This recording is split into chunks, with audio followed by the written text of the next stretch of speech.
वत्सव की कहानी। मध्य प्रदेश के आलापुर शहर में रमेश का बड़ा सा घर था। उसके परिवार में उसकी पत्नी कमला, बड़ा बेटा मनोज और उसकी पत्नी सुनीता रहते थे। उसका एक बेटा बाहर विदेश में पढ़ने गया था। एक दिन सुबह के समय सुनीता किचन में खाना बना रही थी। चाय का पानी उबल रहा था और गैस से तड़के की महक आ रही थी। तभी उसका फोन बजता है। फोन पर मनोज का कॉल था।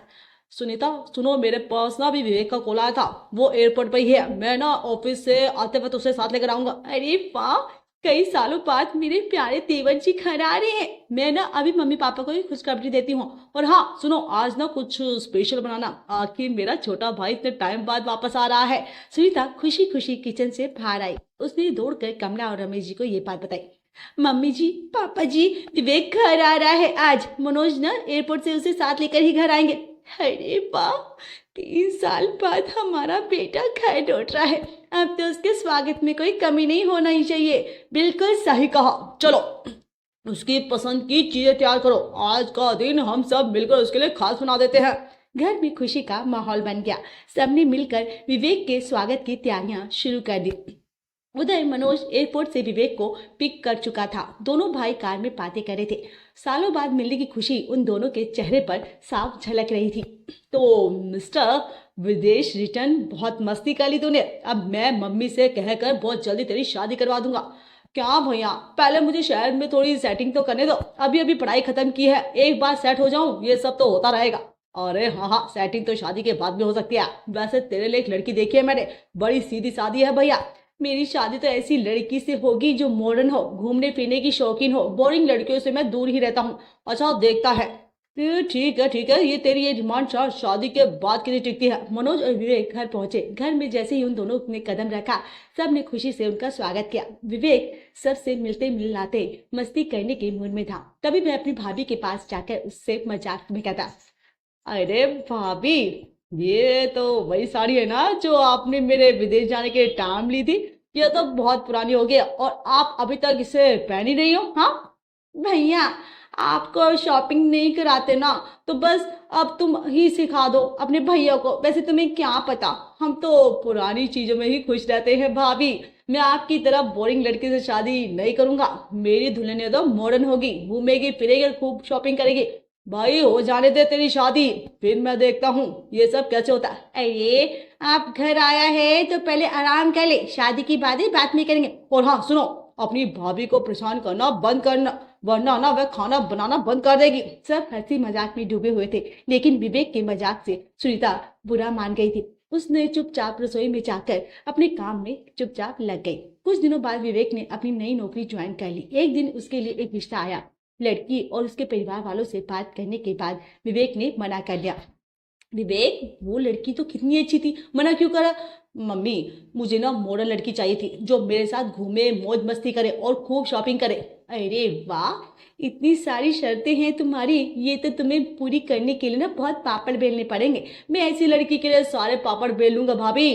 तो सही है विवेक, हम ना शरीफ लड़कियों का रिश्ता देखकर उनको परेशान नहीं करेंगे। तुम्हारे लिए अब मॉडर्न लड़की ही देखेंगे हम। बस भाभी, आपकी तरह सीधी सादी लड़की से ना शादी नहीं करूंगा, वो तो बोरिंग हो जाएगी। अरे तुम दोनों ना हमेशा लड़ते रहते हो। मैं तो कहता हूँ तुम ना अपनी भाभी की बहन से शादी कर लो, तुम्हारी अकल ठिकाने आ जाएगी। कुछ दिनों बाद एक रिश्तेदार के जरिए विवेक के लिए एक रिश्ता आया। परिवार के दोनों पक्षों ने तय किया कि पार्क में मिलेंगे। वहाँ विवेक की मुलाकात अंजलि से हुई। मैं डिजाइनिंग का काम करती हूँ और ट्रैवलिंग मेरी हॉबी है। मुझे नई नई जगह ना एक्सप्लोर करना बहुत पसंद है। वाह, अब तो मेरी पसंद पर पूरी तरह खरी उतरती हैं। देख ले विवेक, तेरी मॉडर्न दुल्हन तुझे मिल गई है। अब क्या कहना है तेरा? अंजलि अच्छी है ना विवेक? अब तुम मुझे ताने मत मारना और खुद अपनी बीबी को संभालना। लड़की तो मुझे भी अच्छी लग रही है। अब जल्दी से शादी की तारीख पक्की कर लेते हैं। विवेक और अंजलि की शादी तय हो गई और धूमधाम से शादी होने के बाद अंजलि ससुराल आ गई। अंजलि के ससुराल आते ही घर में खुशी और मस्ती का माहौल बन गया। सुनीता और अंजलि के बीच अच्छे रिश्ते बन गए।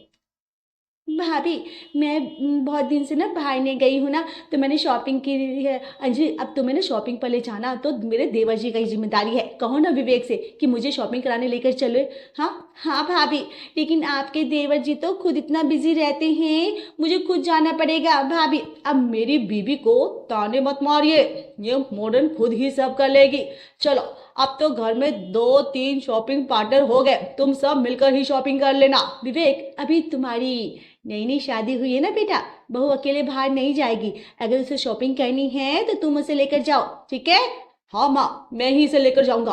तुम कह रहे थे ना तुम बहुत सारे पापड़ बेल लोगे, अब अपना पहला शॉपिंग का पापड़ बेल कर दिखाओ। मनोज के मजाक से घर का माहौल और भी मजेदार हो गया था। सुनीता और विवेक के बीच की नोकझोंक ने रिश्ते को और भी मजेदार बना दिया था।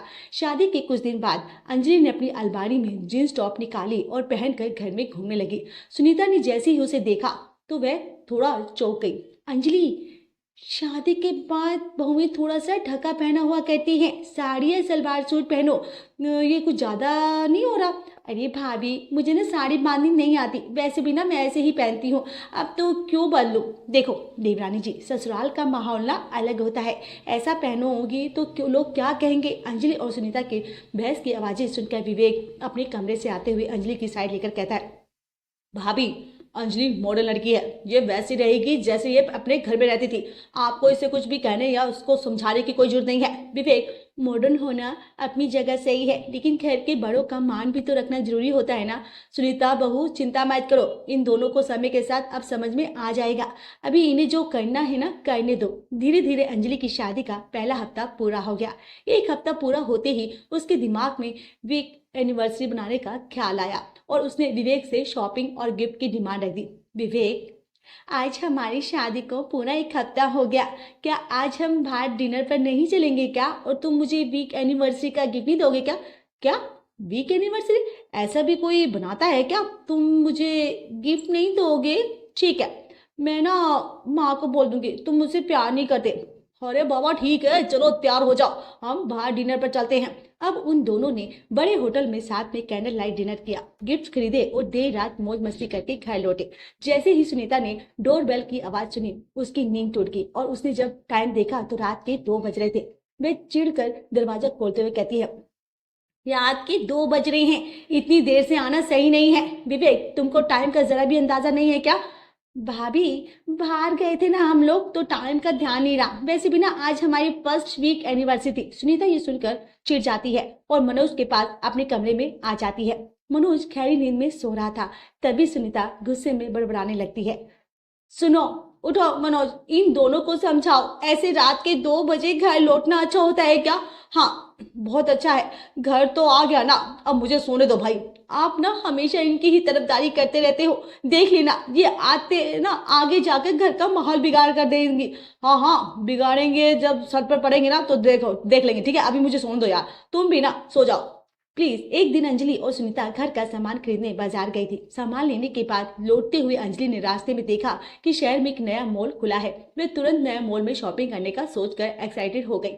भाभी देखो, ये नया मॉल कितना बड़ा है ना, मुझे तो यहाँ शॉपिंग करनी है। वाह भाई, लो शहर में एक और जगह तुम्हारे घूमने के लिए बन गई। जैसे ही अंजलि घर पहुंची, उसने तुरंत विवेक को कॉल करके मॉल जाने की जिद की। हेलो विवेक, तुमको पता है अपने शहर में ना एक नया मॉल खुला है, मैंने आज ही देखा। मुझे उस मॉल में ना शॉपिंग करने जाना है, आज शाम को चलेंगे। अरे यार मुझे ऑफिस में बहुत काम है, तुम और भाभी चले जाओ। नहीं, मुझे तुम्हारे साथ ही जाना है और तुमको मेरे साथ चलना पड़ेगा। अच्छा ठीक है, तुम मॉल जाओ, मैं ऑफिस से ना सीधा वहीं आ जाऊंगा, ठीक है? नहीं नहीं नहीं नहीं, तुम जल्दी घर आओ, फिर साथ में चलेंगे। विवेक घर आया, लेकिन अंजलि ने उसे चैन से एक गिलास पानी तक नहीं पीने दिया। वो तैयार खड़ी थी और जल्दी चलने को कहने लगी। ये देखकर सुनीता मजे लेते हुए बोली, क्यों देवर जी, अब मजा आ रहा है ना शादीशुदा जिंदगी का? हाँ जल्दी से पानी पी लो और देवरानी जी को शॉपिंग पर ले जाओ। सुनीता बहू, यही होता है, अब जब अपनी मर्जी की 2 या 3 दिन लेकर वहां जाओगे ना शॉपिंग करने, भाई नई नई शादी है ना, तभी इनका घूमना फिरना तो लगा रहेगा। अंजलि ने मॉल में खूब सारी शॉपिंग की, उसने महंगी महंगी ड्रेस खरीदी, फिर मूवी देखने की जिद की। दोनों देर रात घर लौटी। अगली सुबह सुनीता ने देखा कि विवेक और अंजलि के हिस्से का खाना बर्बाद हो गया। ये देखकर वो गुस्से से चिल्लाने लगी, देखो अंजलि, अगर तुम दोनों बाहर खाना खाते हो तो पहले से बता दिया करो। मैं रोज रोज खाना बर्बाद नहीं कर सकती। भाभी, मैं कौन सी रोज बाहर जाती हूँ और आप थोड़ा सा खाना वेस्ट होने से इतना बवाल क्यों कर रही हो?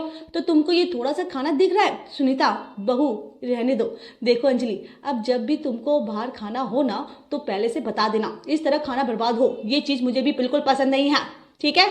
ठीक है मम्मी जी। अब अंजलि को इतनी सी बात पर इतना गुस्सा आया कि उसके सिर में दर्द हो गया। विवेक ने उसे दवा लेने को कहा लेकिन अंजलि ने मना कर दिया।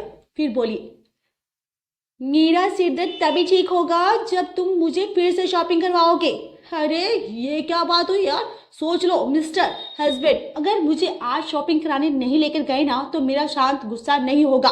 विवेक अपने घर पर फालतू की लड़ाई या हंगामा करना नहीं चाहता था, इसलिए उसने मजबूरी में अंजलि को शॉपिंग करवाई। अंजलि की आदतें अब मोहल्ले की औरतों को टकने लगी थी।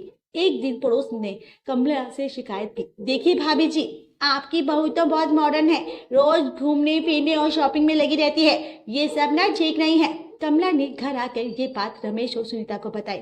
अब तो मोहल्ले की औरतें भी ताना मारने लगी है। सुनीता, तुम्हें ही कुछ करना होगा बेटा। मम्मी जी, मैं मनोज से बात करती हूँ, वे कुछ नहीं तो कम से कम विवेक को तो समझा सकते हैं। अगली दूसरी पड़ोसन कमला के घर आई और सीधे बहू अंजलि को लेकर शिकायत करने लगी।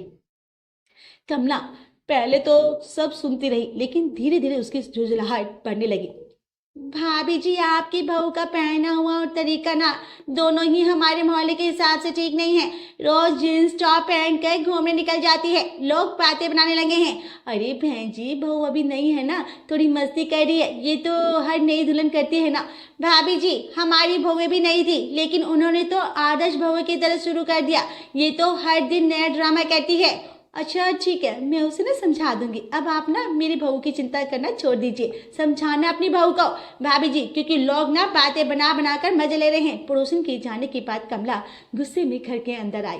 फिर उसने अंजलि को अपने पास बुलाया और उसे जोर से फटकार लगाई। अंजलि, ये क्या तरीका है? रोज रोज जींस टॉप पहनकर बाहर जाना जरूरी है क्या? तुम्हारी वजह से पड़ोस में बातें बन रही है। मामी जी, मैं तो बस घूमने जाने जाती हूँ, इसमें इतना बुरा क्या है? बुरा ये है कि तुम ससुराल में हो, मायके में नहीं। बहुओं की तरह रहना सीखो, साड़ी पहनो, घर के काम में हाथ बटाओ। मामी जी, मैंने तो ऐसा कुछ नहीं किया जिससे घर की इज्जत पर बात आए। मोहल्ले की औरतों के ताने क्या तुम्हारे कानों तक नहीं पहुंचते? आपसे सुधर जाओ वरना ठीक नहीं होगा, समझे? कमला की डांट सुनकर अंजलि का मन उदास हो गया। मैं चुपचाप अपने कमरे में चली गई। अब शाम को जब विवेक घर आया तो उसने देखा कि अंजलि कमरे में चुपचाप बैठी है। उसकी आंखों में रो रो के लाल हो चुकी थी। विवेक को देखकर उसकी चिंता होने लगी। अंजलि, क्या हुआ? तुम ऐसे क्यों बैठी हो यार? तुम रो क्यों रही हो? कुछ नहीं, मुझे किसी से कुछ बात नहीं करनी है, सब मुझ पर गुस्सा करते हैं। अरे मुझसे तो बात करो यार, क्या हुआ? हाँ, माँ ने कुछ कहा क्या? हाँ, मम्मी जी ने मुझे सबके सामने डांटा, मुझे अपनी गलती का एहसास हो रहा है। अब मुझे मायके की ना बहुत याद आ रही है। अरे बाबा, ऐसा कुछ मत सोचो, चलो मैं ना तुम्हें बाहर घुमा कर लाता हूँ, तुम खुश हो जाओगे। ठीक है? अगर घूमने से पहले शॉपिंग करवाओगे फिर डिनर करवाओगे ना तभी मानूंगी। विवेक ने अंजलि को मनाने के लिए उसकी बात स्वीकार कर ली और फिर वह बात मनाने के सुनीता के पास गया। भाभी, मैं और अंजलि ना आज बाहर डिनर के लिए जा रहे हैं। ठीक है, लेकिन उस महारानी से कहना कि इस बार साड़ी पहन कर जाए, ससुराल का कुछ तो लिहाज रखे। अरे भाभी, आप भी ना मजाक करती रहती है।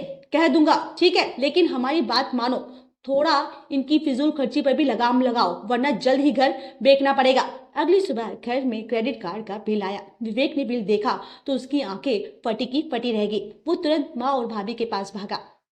माँ और भाभी, ये देखो 1.5 लाख का बिल आया है, मैं तो बर्बाद हो गया। क्या? 1.5 लाख? हमारी तो पूरे साल की शॉपिंग इतनी नहीं होती। अब भुगतो, तुमने खुद उसे सर पर चढ़ाया है ना। अब देखो, ये तुम्हारी मॉडर्न वाइफ तुम्हें कंगाल करके छोड़ेगी। पर माँ, अब मैं क्या करूं? पहले जाओ और बहू जी से पूछो इतनी शॉपिंग में खरीदा क्या है। और सुनो, आगे से शॉपिंग और अपने घूमने फिरने पर लिमिट लगा लो वरना वो दिन दूर नहीं जब हम घर में खाने के लिए पैसे भी नहीं बचेंगे। पर अंजलि को तो इन बातों से कोई फर्क ही नहीं पड़ा। वह आराम से अपने कमरे में लेटी रही। एक दिन विवेक और मनोज किसी काम से बाहर जा रहे थे तो मनोज ने देखा विवेक बहुत परेशान और उदास है। उसने कार में बैठे बैठे ही विवेक को समझाना शुरू कर दिया। विवेक, तुम अंजलि की शॉपिंग पर रोक लगाओ वरना जल्द ही घर कर्जदार हो जाएंगे। भाई भैया, मैं जानता हूँ लेकिन उसे मना करने की हिम्मत ही नहीं हो रही है। देखो, प्यार से समझाओ उसे, ये मत लगने दो कि तुम उसकी खुशी के खिलाफ हो। लेकिन भैया, मैं चाह कर भी ना उसको इन सब के लिए रोक नहीं पाता, कैसे करूं? ये विवेक, तुम अपनी भाभी को देखो, महीने में इतनी हजार या 1-2 हजार की शॉपिंग भी नहीं करती है बेचारी, उसमें भी से भी कुछ बचा लेती है। तुम्हें भी अपनी पत्नी को ये आदत डालनी सीखना होगा। अब घर लौटने के बाद विवेक ने अंजलि को समझाने की कोशिश की, लेकिन तभी अंजलि ने नई फरमाइश कर दी। विवेक, मेरा बर्थडे आ रहा है, इस बार मुझे ना ब्रांडेड गाउन चाहिए। अंजलि, थोड़ा खर्चा कम करो ना। अरे तुम्हारा प्यार खर्च करने से तो दिखता है ना, तो क्यों रोक रहे हो? ठीक है, पर देखो, ये ना लास्ट बार है। अगली सुबह सुनीता और कमला ने विवेक को चिढ़ाते हुए कहा, देवर जी, महारानी को शॉपिंग पर ले गए थे क्या? अब क्रेडिट कार्ड का क्या हाल है? अरे बेटा, तुम जल्दी समझ जाओ, वरना ये बहू ना तुम्हारे साथ साथ हमें भी कंगाल कर देगी। माँ, भाभी, अब मैंने ठान लिया है, धीरे धीरे अंजलि को बदल दूंगा। बस आप लोगों को इसमें मेरी मदद करनी होगी, ठीक है देवर जी? लेकिन याद रखना, शॉपिंग कम कराना आसान नहीं है, यही तो मेरी देवरानी जी की सुपर पावर है। सबके हंसी मजाक के बीच विवेक ने ठान लिया कि वह प्यार से अंजलि को समझाएगा। अब उसने भी ये मान लिया था कि ज्यादा मॉडर्न वाइफ से शादी करके उसने अपने ही पैर पर कुल्हाड़ी मार ली थी। अब वह अपने भाई के बताए रास्ते पर चलने लगा। उसने अंजलि को 1 महीने में केवल एक बार शॉपिंग करने के लिए मना। अगर हमारी वीडियो आपको पसंद आए तो हमारे चैनल बड्स वेब को सब्सक्राइब करें, लाइक, शेयर और कमेंट्स करना ना भूलें। Thanks for watching.